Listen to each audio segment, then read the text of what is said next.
भाई जब भी वो बंदी आती थी ना मेरे घर, मेरी आंखें और गांठ दोनों फटती थी। उसके दांत निकले हुए थे ऐसे ऐसे।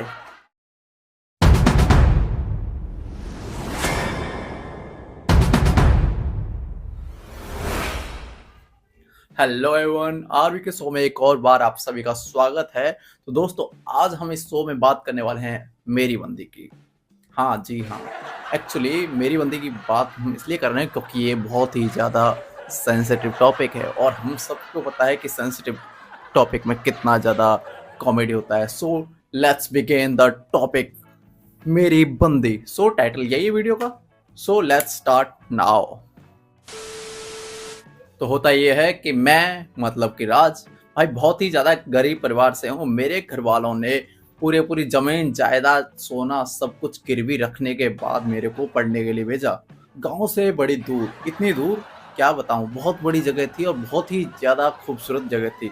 ये लोगों को सपने में नज़र आता है लेकिन वो रियलिटी में ऐसी जगह नहीं है। वो था दिल्ली शहर। तो भाई दिल्ली शहर के अंदर मेरे घर वालों ने मुझे पढ़ने के लिए भेजा। कहने लगे कि मन लगा के पढ़ना।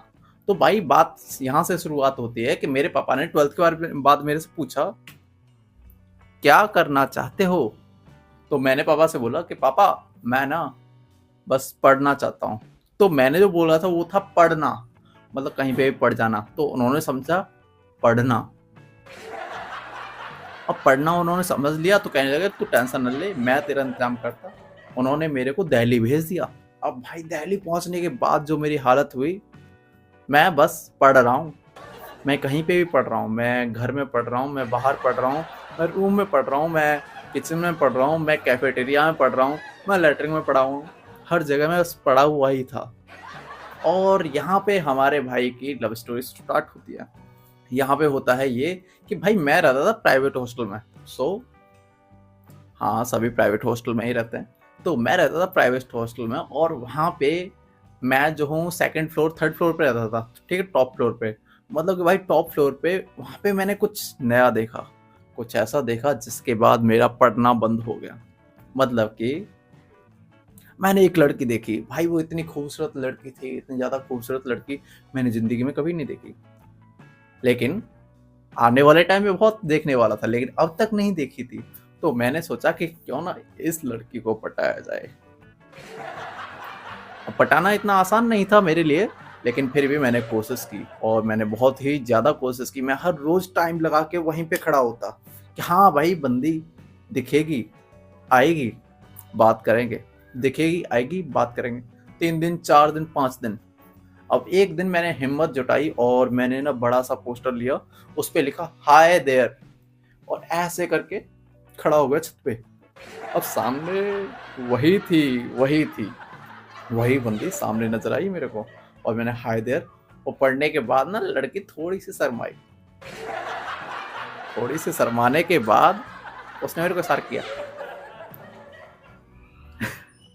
तो इसका इशारा था ये कि भाई आके नीचे मिल।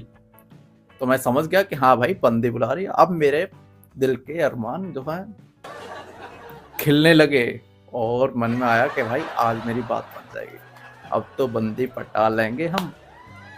और होता ये है, तेरा भाई नीचे जाता है। मैं नीचे गया और वो बुलाती है मेरे को पास में। मैं कहा आज तो बंदी सेट हो गई। मतलब कि समझ रहे हो ना, एक लड़के की ज़िंदगी में कितनी सारी खुशियाँ आती हैं एक फुद्दी आने से, बहुत ज़्यादा। हाँ, तो मुझे भी लगा कि भाई अब तो बंदी आ गई, अब तो रोज़ लेंगे, लगातार लेंगे। अब होता यहाँ पे ये है कि मेरे को करना था उसे प्रपोज, क्योंकि फर्स्ट एक्सपीरियंस ही सबसे ज़्यादा ज़रूरी होता है। तो मैंने कहा कि would you like to be my friend.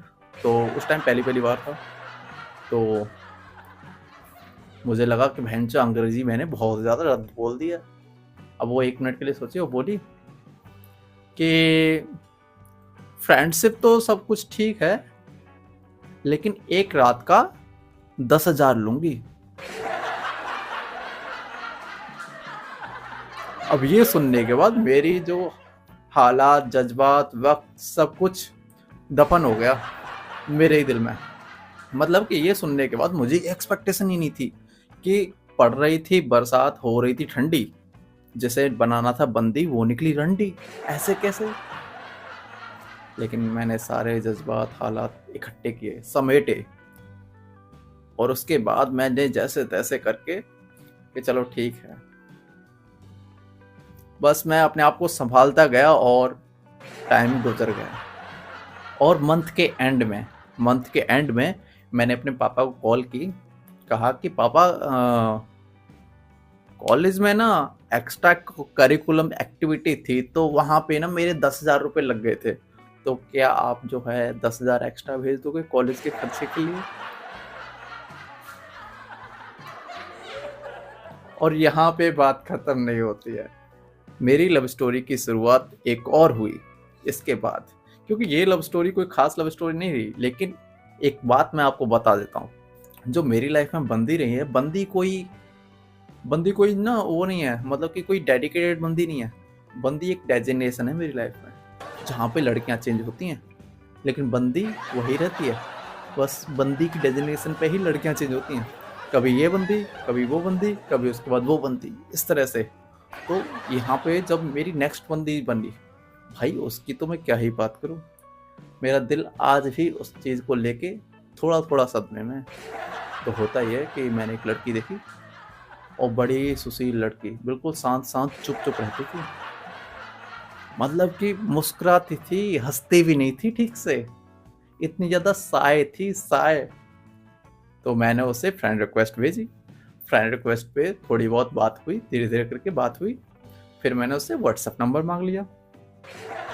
मैंने कहा कि बात तो बन रही है, अब इसे प्रपोज कर लो। और मैंने प्रपोज कर लिया, और बाई चांस उसने धीरे धीरे करके वो कहती ना ना ना, और फिर एक दिन उसने हाँ बोल दिया। क्यों? क्योंकि मैं जॉब करने लगा था, इसलिए उसने हाँ बोल दिया। पहले मैं पढ़ रहा था, और फिर मैं जब जॉब करने लगा तो बोली ठीक है हम रिलेशनशिप में आ जाते हैं। और मेरे दिल में थी, खुशी थी इस बात की कि कितनी साय है, ज़्यादा बोलती भी नहीं है, मतलब आमने सामने तो कभी नहीं बोलती, खुल के हंसती भी नहीं है, कितनी शांत रहती है, चुप चुप। और फिर वो दिन आया जिस दिन थी मेरी डेट, और डेट वाले दिन क्या हुआ पता है? मैं बताता हूँ। डेट पे मिलना था हमें 8:30 बजे के आसपास में, ठीक है। अब 8:30 बजे के आसपास में मिलना था। वो ना मैक्सिमम जो है चैट पे ही प्रेफर करती थी बात करना, क्योंकि आवाज़ मैंने कम से कम ही सुनी थी उसकी। तो जब वो आई, कहने लगी कि मम्मी ने बहुत सारा काम रखा है मेरे लिए, कैसे, और मेरे पास इतना टाइम नहीं है, बस 15 मिनट दी है मम्मी ने, इससे ज़्यादा नहीं है। अब मैंने कहा ये डेट 15 मिनट की थोड़ी होती है, डेट तो भाई टाइम लगता है। अब मेरे दिमाग में कुछ नहीं आया, सामने से ऑटो जा रहा था, मैंने ऑटो वाले को रोका, अब भाई रुक रुक रुक। तो मैंने कहा कि ऑटो वाले से कि भाई ऐसा है कि, वो पूछता मेरे से कहाँ जाना है, मैंने कहा कि 10 किलोमीटर जाना है, 5 किलोमीटर जाने का, 5 किलोमीटर आने का, बस जाना है और आना है। उसने कहा ठीक है 500 रुपये लगेंगे। अब बंदी मेरी बगल में खड़ी है और मुझे इमरजेंसी है जाने की, समझ रहे हो, वो है जो 10 किलोमीटर का मेरे से 500 रुपये मांग रहा, मेरे को 500 रुपये देने पड़े, ठीक है चलो। अब अंधेरा हो रहा था पूरे रास्ते, ऑटो में भी अंधेरा था, मैंने इसका बहुत फ़ायदा उठाया, मैंने स्क्वीज़ किया, मैंने किस किया, और किस में भाई साहब आज तक की सबसे बेस्ट किस थी मेरी, ऐसा नहीं कह सकते, लेकिन हाँ किस थी, बढ़िया थी, मज़ा आ गया। तो इतना सब कुछ किया, तो ऑटो वाला देखता है पीछे शीशे में, कहता है भाई साहब ना हो तो मैं ऐसा करूँ, साइड में रोक के बाहर उतर जाता हूँ, आप कर लो जो करना है। मैं कहता भाई तू चलाना। फिर उसके बाद मैं उसे जो है 15-20 मिनट बाद जो है छोड़ देता कि हाई अब तू जा अपनी माँ के पास जा। और इसी के साथ जो है थोड़े दिन बीत जाते हैं, और फिर वो दिन आता है जब मैं घोड़ी चढ़ता। जी हाँ, आप सही समझ रहे हैं, वही दिन जिस दिन टपाटप की थी मैंने। तो उस दिन होता ही है कि वो आती है रूम पे आती है। तो मैंने उस दिन पहली बार वो राज की बात जानी जो वो इतने टाइम से उसकी मुस्कान में छुपी हुई थी। मैंने बोला ना तो स्टार्टिंग में कि वो कभी खिल के नहीं हंसती थी, कभी वो ज्यादा बोलती नहीं थी, है ना, हमेशा बस मुस्कुराती थी ऐसे ऐसे करके, है ना, कभी नहीं खुल के हंसी जैसे मैं हंसता कभी नहीं हंसी। क्यों नहीं हंसी पता है, मैं बताता हूँ। तो वो हंसी इसलिए नहीं हंसी कि भाई हंसती तो उसके दांत बाहर दिख जाते मुझे, उसके दांत निकले हुए थे ऐसे ऐसे, मतलब कि उसे किसी को मारने के लिए हथियार की जरूरत नहीं है। और सबसे ज्यादा दुख तो मुझे तब हुआ, मेरी समझ में आई कि मैंने जब किस किया तो मेरे को दांत जो है अलग से फील क्यों नहीं हुए उस टाइम जो है। शायद ठरकी का जो नशा होता है ठरक का, वो चढ़ा होगा मेरे ऊपर। लेकिन यहाँ पे बात थी कि मैंने उसकी शक्ल देख ली, वो भी दांतों के साथ देख ली। अब भाई उसे किसी को मारना हो तो बस ऐसे दांत मार देगी। लेकिन भाई जो भी था हॉरर था। और मैं मानता हूँ कि मैं लड़कियों की बहुत इज्जत करता हूँ, इसलिए मैंने अपना रूमाल निकाला, उसके फेस पे डाला और लेटाया और टपा टप बस। ये इसलिए किया क्योंकि अगर मैं ये नहीं करता तो वो कहती कि मेरी शक्ल के कारण लड़के ने मुझे रिजेक्ट कर दिया। और मैं हर लड़की की इज्जत करता हूँ, बहुत ज़्यादा इज्जत करता हूँ, मैं सच्ची बता रहा हूँ। मतलब कि अब सोचो कि लड़की चाहे कैसे भी हो, देखो ऐसी बात है, मैं भले ही कलयुग का लड़का हूँ, मैं भले ही कलयुग का बंदा हूँ, लेकिन मैं हर लड़की की इज्जत दबा के करता हूँ। हाँ,